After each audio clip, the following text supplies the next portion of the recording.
This is episode 13 of the Shame Proof Your Life podcast, the one where I talk about immediate gratification. I'm your host and shame coach, Danita Bremer. In this podcast, I tell stories from my life to fulfill a prompting I've had for far too long. I help you tell your story in a way that you see you aren't alone and there's nothing wrong with you. I want you to stop believing the lie you aren't enough so you can live a life of freedom and fulfillment the way God intended. All right, people. Episode 13. I just realized that last week we talked about sleep shame, and I never told you one of the most important stories that I wanted to tell you in that episode.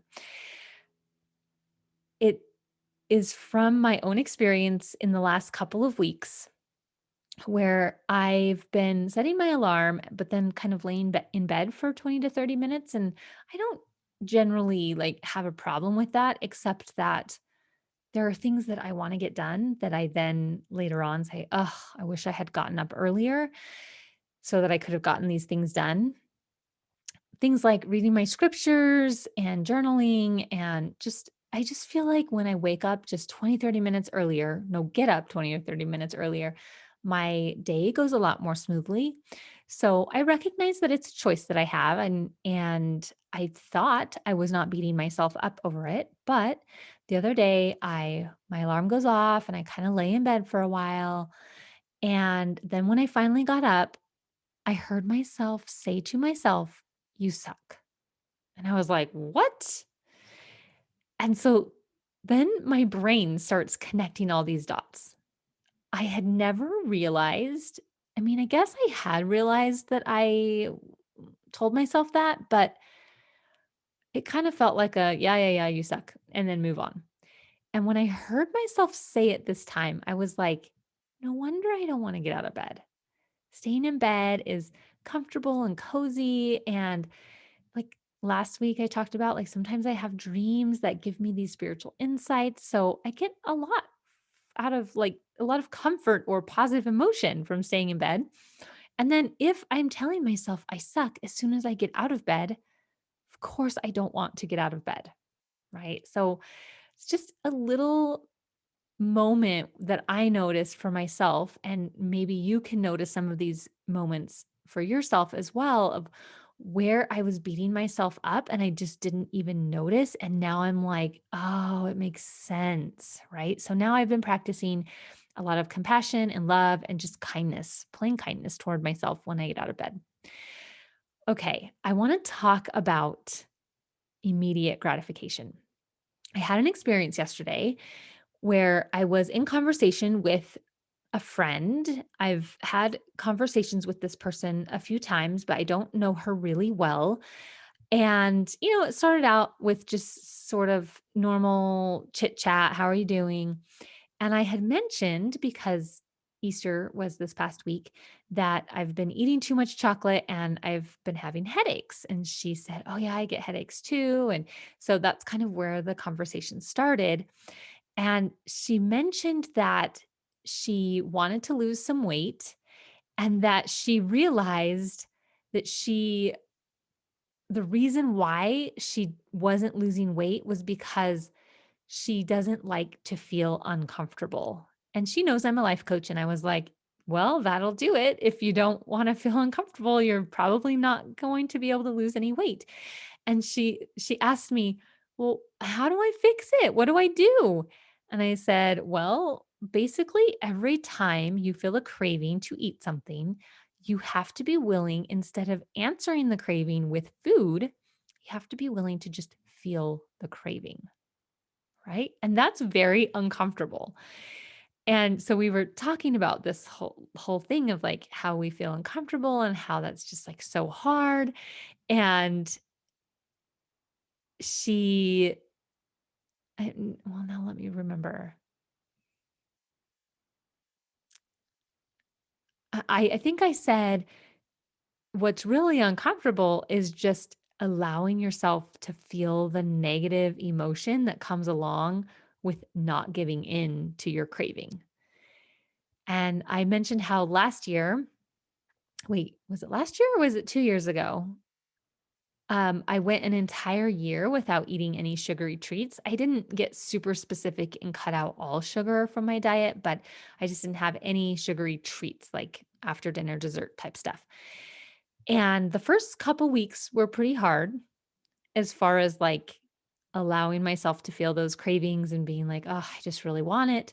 But then after a couple weeks, my brain and my body kind of got on the same page and they were like, "Yeah, we don't really want it anyway."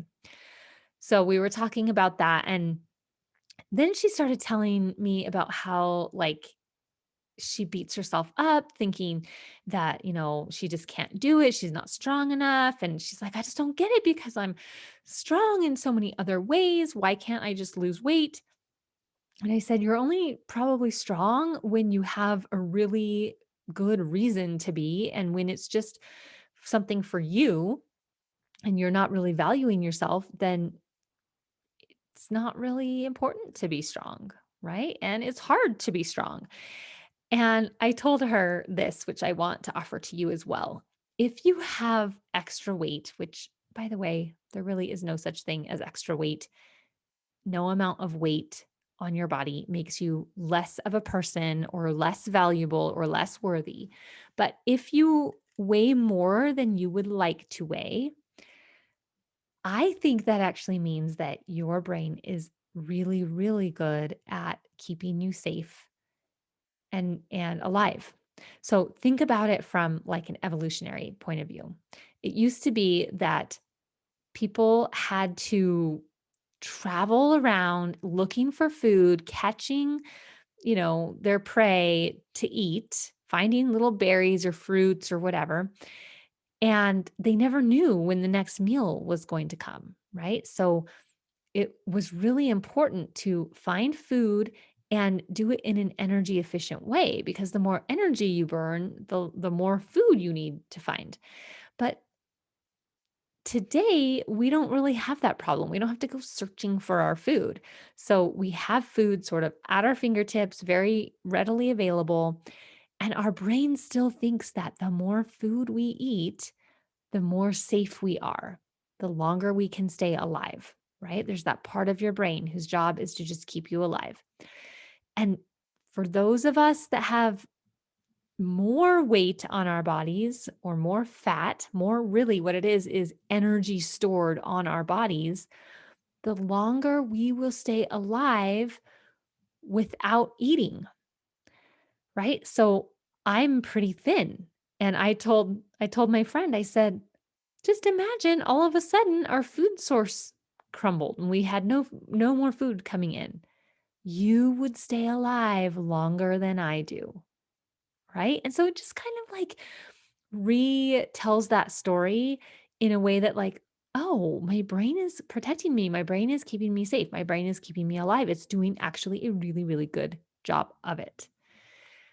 Now, the only time that becomes a problem is if you don't like the result that that brings. So your brain is really good at keeping you alive, and then it shows up as extra weight on your body. And if you don't like the extra weight on your body, then you come up against this problem of how do I stop letting my brain work against me? Right. So, first of all, your brain isn't really working against you, it is working for you always. But now you're like, well, I don't really want my brain to work this way for me, right? And this is the part where we start to shame and blame ourselves, where we're like, I just can't do it. It's too hard. I don't know how. Like, all it is you being willing to feel uncomfortable. I promise.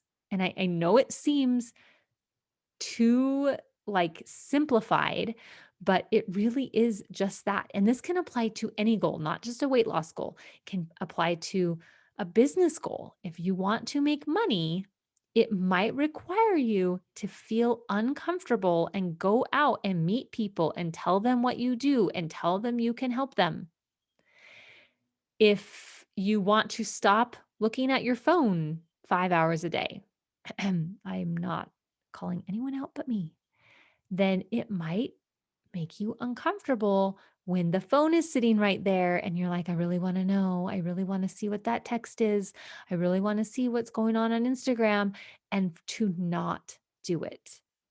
discomfort, as my mentor, Brooke Castillo says, discomfort is the key to your dreams.